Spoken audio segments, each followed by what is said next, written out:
Welcome to the Fundamental Market Analysis with Python class. I will show you some critical fundamental indicators that will help you navigate the financial markets and get your own answers to your own questions without having to rely on other people's opinions, on newspapers, the web, all these things.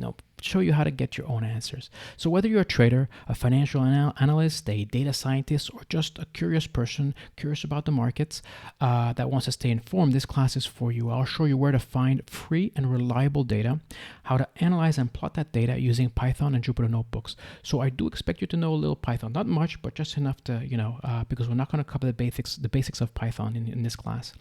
So let's take a peek at the curriculum. So we'll start by looking at the S&P 500. Now this is my favorite index, favorite indicator, favorite everything. Is the World Economic Barometer.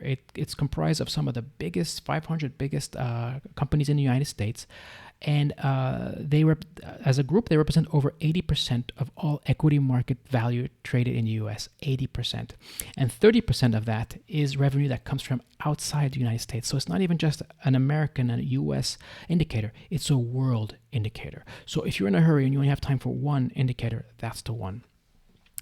Here, let me show you the Jupyter Notebook, for example. Here, I'll show you this is after we've already gotten the data. I'll show you where to download it. Then we're going to clean it up. We have to clean it up. We have to prepare it a bit before we can plot it and work it.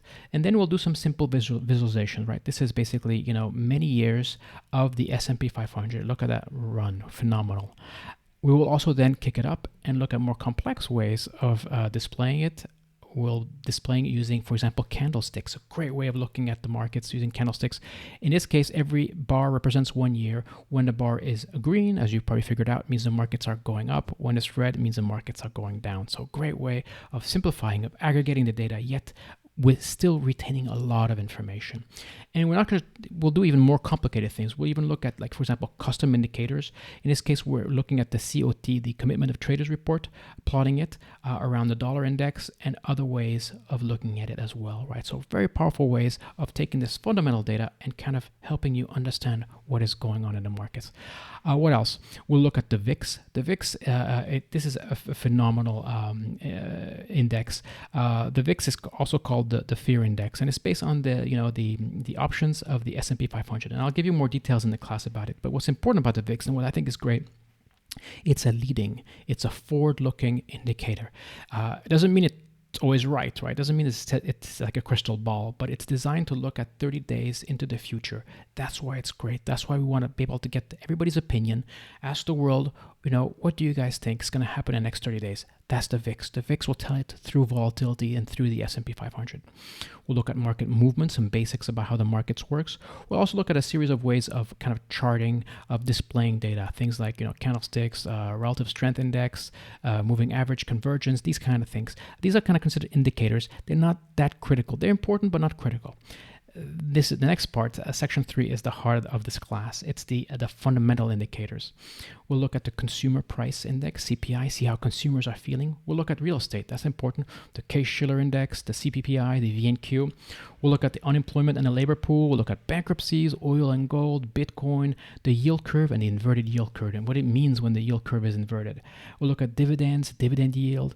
We'll look at these are great as well. The BCI and the PMI. The BCI is the Business Confidence Index.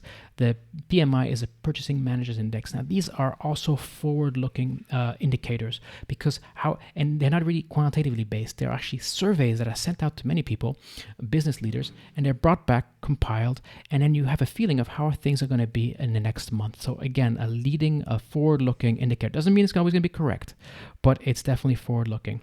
Unlike, for example, the real estate ones are based on past sales, right? So it's looking at the past. It's still very useful because it's aggregating the information, but it's based on the past.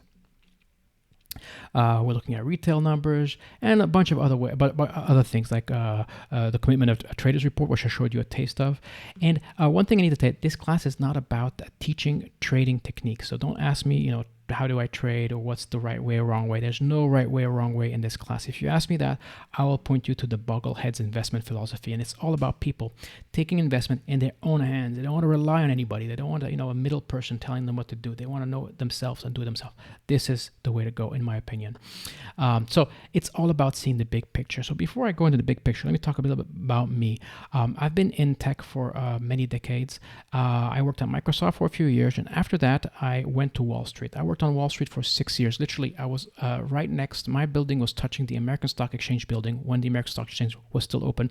My job was working with market makers in equity options and taking them from floor traders, where they would shake their hands and buy and sell stuff, and bringing them upstairs, where they were completely computer generated market making. So that's what I did for 6 years. But prior to that, I also traded full time for 1 whole year as a retail trader, a quantitative retail trader.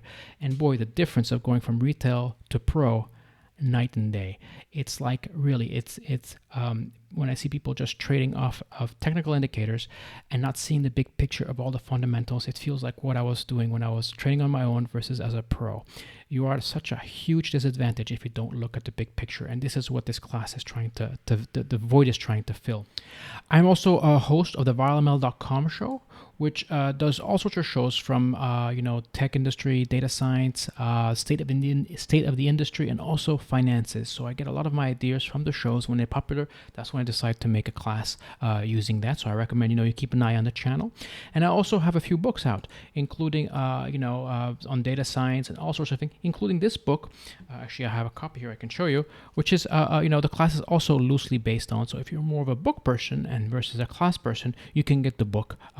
You'll get there's definitely a decent overlap in the material. So anyways, I hope you join me from this class. This is really like going from in the middle of the night with a flashlight, and when you start looking at the big picture, suddenly it's the middle of the day and you see everything you need. You can see everything. So I really recommend starting to take these fundamentals seriously. For whatever you're doing, you'll find great value in them. I will be available to answer questions related to the curriculum, so please join me.